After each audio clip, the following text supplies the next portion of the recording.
The midday sun beat fiercely down on the sterile steps of the General Hospital. Dr. Aaron Blake, 41, a single father, stood numbly before the HR desk. Mia, his 8-year-old daughter, waited quietly in the hallway, clutching her backpack. Karen Holt, the administrative director, pushed a termination notice across the counter with a cold, impersonal stare. "Your contract ends today, Dr. Blake," she stated. Aaron simply nodded, accepting the dismissal. He gathered his badge and belongings. Mia took her father's hand, and they walked out. Aaron took slow, deliberate steps down the sidewalk. In the distance, the faint, distinct sound of heavy helicopter blades began to vibrate.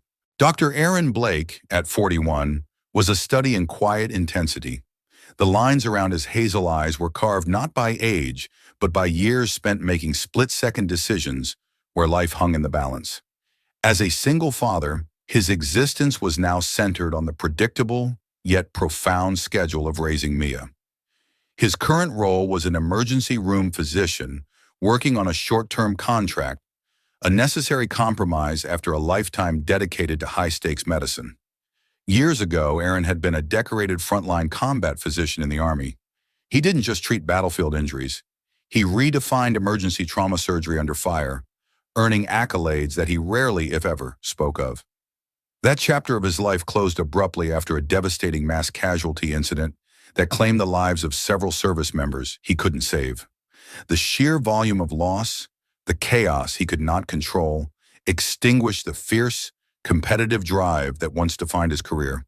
He left the military not in defeat, but in search of an environment less steeped in the constant threat of loss.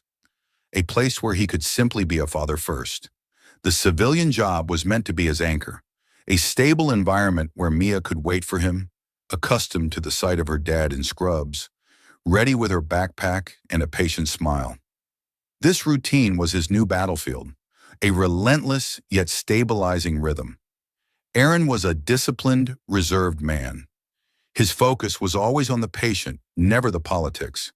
He viewed his medical skill as a solemn covenant, a promise to prioritize human life above all else. This unwavering focus, however, brought him into direct and repeated conflict with Karen Holt. Karen, the new administrative director, was a creature of efficiency, prioritizing cost-cutting protocols over human factors. She saw medicine as a flowchart and the hospital as a business unit. Aaron saw it as a desperate, sacred fight for survival. The friction had been constant.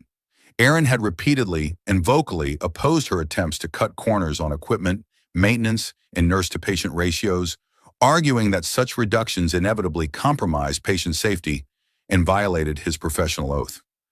The core of the recent conflict centered on the replacement of the hospital's only ECMO machine, a device vital for life support during severe heart and lung failure. Aaron argued it was end of life and dangerously unreliable. Karen dismissed the $1.2 million expense as non-essential capital expenditure. For Aaron, relying on that machine was a gamble he couldn't take with a patient's life. It was a betrayal of his oath. The final heated debate had occurred that very morning over the replacement of this critical but expensive piece of monitoring equipment. Aaron's argument, based on empirical evidence and his experience in the field, was dismissed as insubordination. For Karen, his ethics were an expensive inconvenience that jeopardized the bottom line. The contract termination was swift and absolute, an exercise of pure administrative power meant to send a clear message to the remaining staff. Walking out, Mia looked up at him, her small brow furrowed with confusion, sensing the heaviness of the moment. "Daddy," she whispered, her hand tightened in his. "Did you save someone wrong?"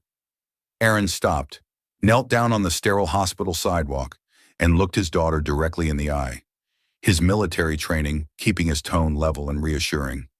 "No, sweetie," he answered, his voice firm and steady, without a trace of regret. "I chose safety. I refused to let them put profit over people. That's always the right choice." He rose, picking up the small box containing the last vestiges of his professional life, his stethoscope, and a worn photograph of Mia. He carried the weight of his dismissal, a quiet, discarded professional, but he carried his integrity, which was worth far more than any job title. His only immediate concern was the calculation already running in his head. scrambling for rent, health insurance, and school fees. His path was now uncertain, but his principle remained uncompromised. He felt a cold, familiar knot in his stomach, the same dread he'd felt years ago, realizing that the system, civilian or military, sometimes prioritizes logistics over the human cost. He squared his shoulders, resolving that Mia would never pay the price for his moral stand. Father and daughter began the long walk home, a path usually traversed quickly by car after a late shift. Today, every step was measured by the new heavy reality of unemployment. Aaron's mind, accustomed to rapid-fire triage, was now running complex financial models. Rent, car payment, Mia's school trip, health insurance.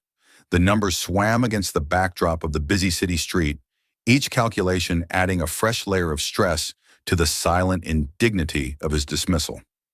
Mia, sensing her father's internal struggle, deliberately tried to step on his shadow, a small, endearing gesture of closeness that momentarily drew him out of his spiraling thoughts. Aaron focused on her presence, her warmth, rather than the cold administrative betrayal he had just endured. They stopped at a corner store for a break. While Aaron bought 2 bottles of water, a sudden piercing siren ripped through the ambient city noise. It wasn't a standard ambulance wail. This was a series of quick, high-pitched alerts, a rhythm signifying an extreme, high-priority emergency transport. Aaron's head snapped up instinctively. His military training made him instantly recognize the cadence. A rare, complex emergency signal meant for specialized units moving at speed. His eyes scanned the direction of the sound, his body tensing in an involuntary practiced response. He could almost visualize the scenario, the type of injury, the personnel involved, the next steps. But then, just as quickly, he forced himself to relax. He reminded himself he was no longer part of the system. His hospital ID was confiscated, his expertise unwanted. He was just a man walking home with his daughter, unemployed and discarded. The thought was bitter, a harsh metallic taste in his mouth. He continued walking, but the tension lingered in his shoulders. The siren was a brutal echo of the past, specifically the disastrous night in Kandahar. He remembered the overwhelming number of casualties, the frantic scramble for working equipment, and the terrible realization that a faulty generator had caused critical delays in a field hospital. That mechanical failure, a purely logistical oversight, had contributed to the deaths of 2 young soldiers he had promised to protect. The memory was sharp, the smell of ozone, the screams, the sticky sensation of blood he couldn't wash off. Never again, he had sworn. That memory fueled his current fight with Karen. He had resigned himself to a quieter life, determined that he would only save lives under conditions of absolute professional integrity. Mia, who had observed the entire silent drama, her eyes wide with concern, piped up quietly, "But Dad, what if they really need you?" Aaron squeezed the plastic bottle tightly, unable to meet her gaze. If they need you, that phrase was the very core of his identity, the principle he had fought for just hours before. He felt the pull, the irresistible professional gravity of an unmet crisis, a feeling of professional responsibility that transcended his personal situation. But he was an outside observer now. He walked on, trying to deafen himself to the distant, fading siren. The air, already thick with midday heat, began to shift. A strong, unexpected gust of wind whipped Mia's hair across her face, carrying with it a strange, acrid scent of jet fuel and dry grass. Aaron pulled her closer, scanning the sky. The low, rhythmic thumping sound that was steadily growing louder, not receding like the ambulance, replaced the silence in his head. It was a powerful, distinctive sound that cut through the city's noise, a sound that immediately triggered Aaron's long-dormant military instincts. The rhythmic thwump, thwump, thwump quickly grew from a distant murmur to a resonant, physical vibration. It wasn't a civilian craft. The weight and speed were immense, the frequency of the blades indicating immense power and urgency. Aaron looked up at the sky, shielding his eyes from the fierce afternoon sun. 2 dark shapes, moving with aggressive speed and precision, appeared over the skyline. They were military medical evacuation helicopters, identifiable by their specialized markings and their low, fast trajectory. The sound escalated into a deafening roar, shaking the windows of the storefronts they passed and forcing pedestrians to stop and shield their ears. The noise was overwhelming, a sudden, violent interruption of the city's routine. The two massive aircraft were not heading toward the hospital. They were aiming directly for the public park just 2 blocks ahead, the only clear landing zone nearby. Aaron stopped dead in his tracks. His eyes, once full of weary resignation, were now sharp, focused, and instantly calculating the situation.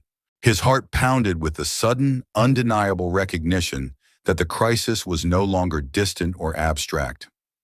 The crisis was coming to him. He was no longer walking home. He was standing in the path of a massive, unfolding emergency. If you'd like to see how this moment unfolds, you're welcome to subscribe and continue with us. The twin medical helicopters descended rapidly, kicking up a massive vortex of dust, leaves, and debris as they slammed down onto the grass of the small public park, the only clear space in the area. The noise was deafening, forcing Aaron and Mia to cover their ears. The landing was executed with aggressive speed, signifying the gravity of the situation. Within seconds, a rear ramp dropped from the lead helicopter. A young, crisply uniformed officer, his face tight with controlled urgency, jumped out, scanning the shocked crowd of onlookers. He bypassed the standard emergency crews just arriving from the hospital and ignored the stunned police officers. He looked directly at the crowd, cupping his hands around his mouth. His voice strained against the immense roar of the engines. "Where's the doctor? We need Dr. Blake!" The shout, amplified by the soundscape, was heard by everyone present, echoing the desperate, immediate nature of the call. Aaron froze, his entire body locking up. Dr. Blake, the name discarded and irrelevant just an hour ago, was now being called out with desperate military authority, pulling him back into the reality he thought he had left behind. Suddenly, the hospital administrators appeared, running from the direction of the emergency entrance, having realized the extent of the emergency. Leading the pack, breathless and disheveled, was Karen Holt. She saw the two massive military aircraft, the frantic soldier, and the overwhelming scale of the intervention. Her eyes landed on Aaron, standing quietly on the sidewalk, a small box under his arm. She took a step toward the officer, confusion etched on her face, but she was too late. Karen's mind was a frantic scramble of rationalization. Blake? Why him? He's a short-term contractor. The sight of the military officer calling his name negated every spreadsheet and cost-cutting measure she had ever championed. The officer's desperation was an indictment of her judgment, played out on the public stage. The officer was already heading toward Aaron. Mia, sensing the enormous, sudden shift in the atmosphere, instinctively tightened her grip on her father's hand, her eyes wide with a mixture of fear and profound pride. Aaron took a slow, deliberate breath, steadying his nerves. This was familiar territory. The chaos, the noise, the immediate need for a calm, commanding presence. He gently squeezed Mia's hand and began to walk forward, shedding the mantle of the unemployed civilian with every step. The officer, recognizing the doctor's characteristic measured gait, the unmistakable walk of a man who takes charge, met him halfway. He snapped a sharp salute, his respect instantaneous. "Dr. Blake, sir? We have a highly complex critical trauma patient.